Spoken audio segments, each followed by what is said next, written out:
I want to examine what can only be described as an extraordinary moment in global politics, a moment that calls into question not only the coherence of US foreign policy, but perhaps the coherence of its commander-in-chief, Trump. And following the horrific Russian missile strike on the Ukrainian city of Sumy on Palm Sunday yesterday, which killed 34 people and injured over 100, President Donald Trump described the attack as a terrible mistake, not a war crime, not an atrocity, not state terrorism, a mistake. And one's left asking, is Trump defending Putin? Is he losing his mind? Or is he actively advocating for the Kremlin?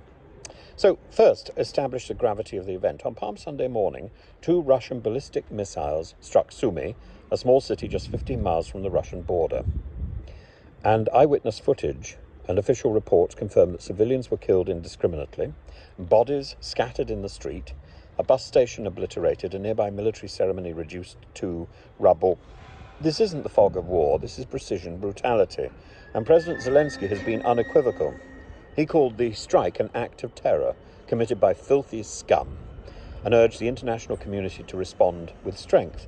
And his frustration was palpable, not only at Moscow, but at Washington's reaction.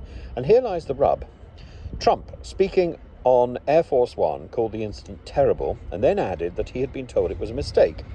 When pressed for clarity, what mistake, by whom? He responded cryptically, well, you're going to have to ask them. Them, presumably being the Kremlin. This is a man who has repeatedly claimed he could end the war in 24 hours, and yet, when a massacre takes place, mere hours after his envoy met with Putin and shook his hand in St. Petersburg, Trump's instinct is not to condemn the aggressor, but to vaguely exonerate him. No reference to international law, no outrage at the loss of civilian life, no solidarity with Ukraine, just a soft shrug and a recycled campaign line about how this war would never have happened if I were president. It's the language of appeasement dressed up as diplomacy and arrogance. Now, to be fair, there is precedent for presidents exercising strategic ambiguity in wartime diplomacy. But this isn't ambiguity, it's incoherence. Trump's statement clashed violently with that of his own Secretary of State, Marco Rubio, who called the attack horrifying. His own envoy to Ukraine, General Keith Kellogg, said the strike crossed any line of decency. Even EU leaders, not known for rhetorical bombast, labelled the strike barbaric, perfidious, and a war crime. And then there's Trump, talking how mistakes happen. One must ask, is this mere ignorance, a gaffe, or is it Trump, deliberately or not, serving as a mouthpiece for Putin's preferred narrative? Let's not forget, Trump has long admired Putin. He praised him in 2016 as a strong leader. He sided with him over US intelligence agencies in Helsinki. He delayed military aid to Ukraine in 2019, an act that led to his first impeachment. And now, with the Russian president escalating a war of aggression, Trump appears more interested in salvaging Putin's dignity than defending the principles of sovereignty, democracy, or basic human rights. It's not that Trump is naive, it's that he may genuinely believe that keeping Putin on side matters more than holding him accountable, that a handshake is worth more than a ceasefire, that any collateral damage, say 34 dead in Sumy, is unfortunate but not disqualifying.